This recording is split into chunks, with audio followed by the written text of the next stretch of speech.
Hello everybody, once again welcome back to Financeable YouTube channel. Today in this video, I'm going to show you how you can test your strategy on TradingView. So make sure you follow my step till the end.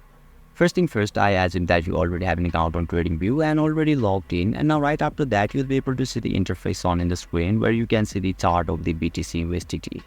And just down below this chart, you can see the strategy tester option. So once you click over there, you'll be able to see load your strategy option. You need to click on that, and now you can see tons of strategy over here.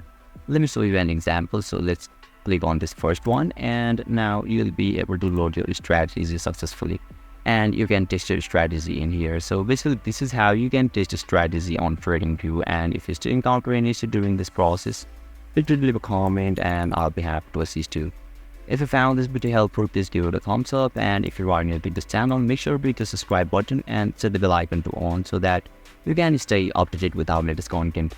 Thank you for watching, and I'll see you next time.